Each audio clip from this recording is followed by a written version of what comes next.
Well, like I said, I brought the ship's radio home with me and the wire in, because this one's got a wire to the GPS.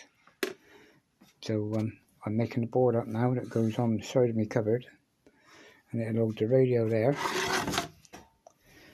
The radio will fit in there. GPS should fit down here, and a few instruments can go along the bottom. We'll wait and see what we're going to add yet.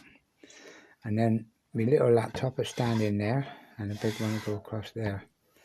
So that's it. Then we just got to mount the compass and the clock. So we'll see about doing that. For now, let's get on with it, and I'll show you when it's moved on a little bit. Well, we've done a bit more to the box. Radio's fitted in, GPS is fitted there, all wired through to the back. 2 lugs to lock onto the boat to hold it on, and it'll rest on the back. And that's the laptop in there for the GPS. I've just got to work out how to mount the compass now. And as I say, that clips on the door of the boat now, and there's everything in there. The radio, all the wiring secure in there, so it ain't going to move around. I've got to get the cable fitted, or an extension way in. This back will come off with 2 clips, one on the top and one on the bottom. So I can plug everything in and put the back on, and then the wires will come round and go to the boat over here. But now this is going to have a shelf in it, with a little front in it, so that'd be like a little pocket shelf, so I can store stuff in there as well. So I want to try and keep it, I don't want anything on the side of the box, other than maybe the little pouch I put there with my little logbook in and a pen, and that's it. All this will be inside the boat, so it's not getting wet. Fingers crossed, let's get in there.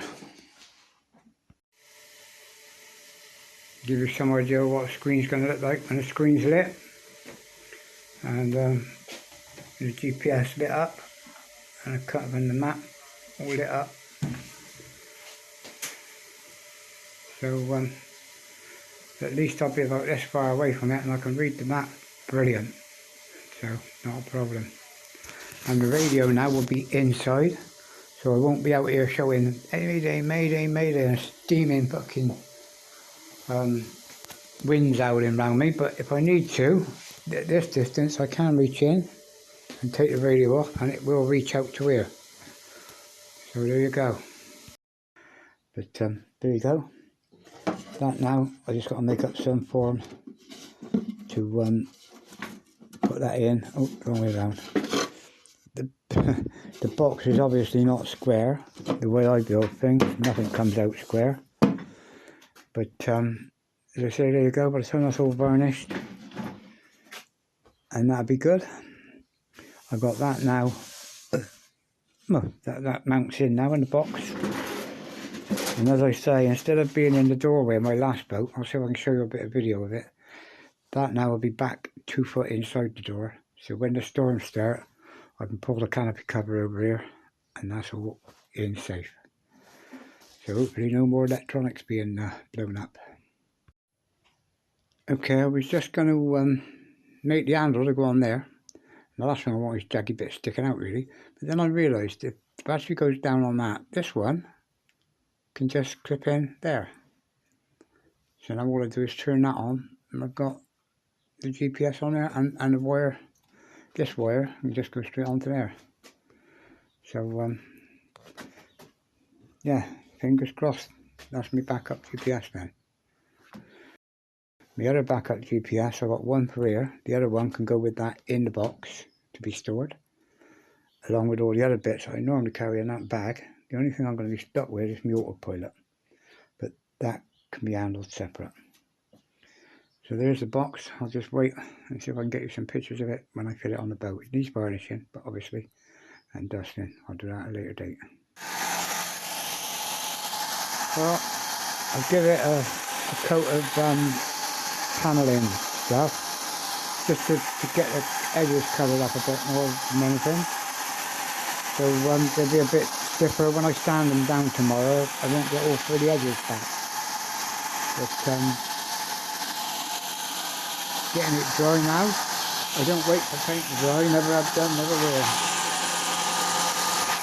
I'm impatient bastard. Well, am I?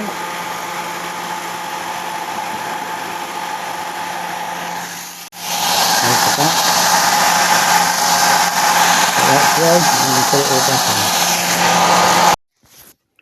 There's the back on. Coat of varnish that'll come out looking like new. Sand the edges first though. As I say, these will all be dry and crispy by the morning. And get out there, I don't want you picking up dust. So tomorrow the first thing I'll do is have a sand the box down really good. And then sweep up in here. As you can see, it's a state. Put all my tools away that I've been working with and give it a coat of varnish. Okay, I have the box ready now. I need some switches put on the side. Just put the wires through when I get down the bottom, put the wires on. So I've swept up in here, as you can see, tied it all up. So now I'm going to sit down and I've got this gaggle of switches here. They're cheap and nasty, about 12 quid I think for that set, but every year they play up. And I'm going to break them down and find out why they play up, because it's only a contact thing. So I'm hoping I can find some gel or something to put in there that'll cover all the contacts, still allow the power to go through, but stop the contacts going yellow and green. So fingers crossed, let's strip one down and see what we got. Okay, I've opened one switch up, and in the bottom all you can see is there's two like contacts. Well, there's three contacts. One's for the fuse boxes, but if I use them, I use them separate as a fuse. I've actually cut this down to just take the switch and instructions. I'll probably mount it that way. Anyway, there's the little rocker. If you can see it, that sits inside and rocks over and back. Makes a contact from the middle, and then when it goes down it touches the contact, this outside one here. So that one and that one become positive and negative. But that is the bit that's corroding and the contact is wearing. So I'll make that a bit wider so it forces harder down on the thing, and I'll put some grease or Vaseline might do the job to allow it to contact. Anyway, I'll see how it goes. Okay, I don't know if you can see that very clear, but I put the little rocker switch back inside. I bent it so it'd be harder hitting on the pad, and I've sprayed some of that spray in. Now I'm going to put the lid back on, and we'll rocker and try her with the tester and see what power we get. If this works, this switch won't corrode again. Okay, so I've had the first switch back together, and I've now put two contacts on, and as you can see, there's no power going through. If I throw the switch, you'll hear it go. There it is, instant. Instant. On. On. Off. On. That switch is now 100% better than it was when it left the manufacturers.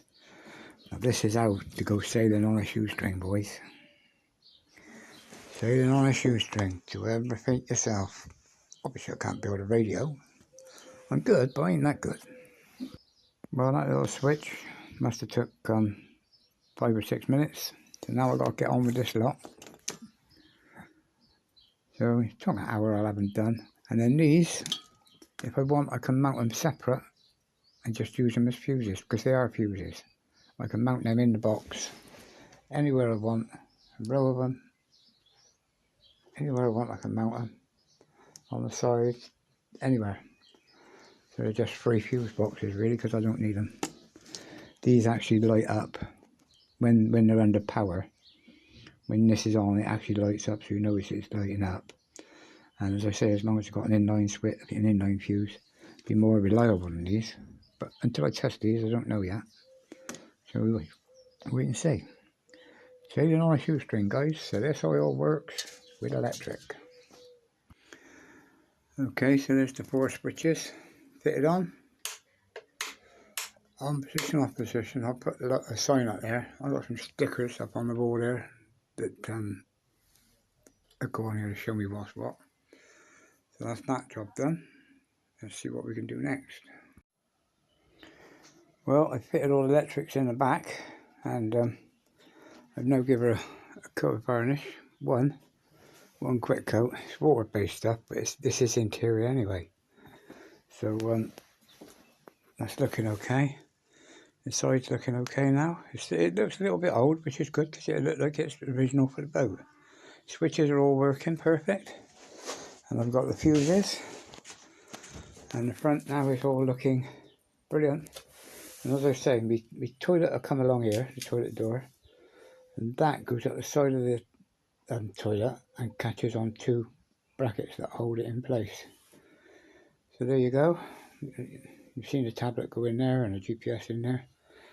And the depth sounder is going to be mounted outside, permanent part of the boat. So there we go.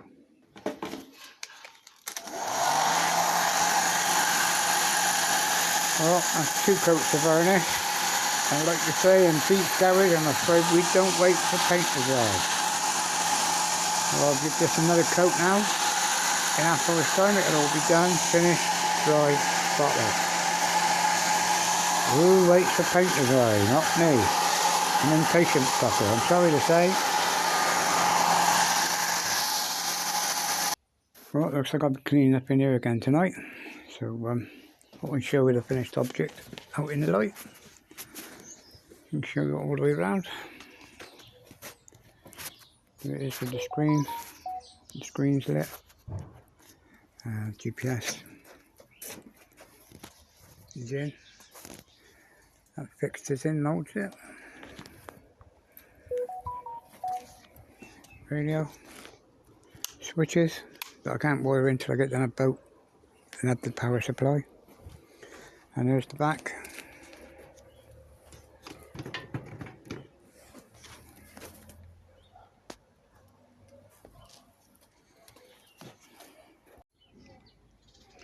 And there she is, completely finished. All ready for instruments to be wired up. There she is with the back on. I just need a few corner feet and a clip to hold her on there. Job done. Now, can't tell you that garage up.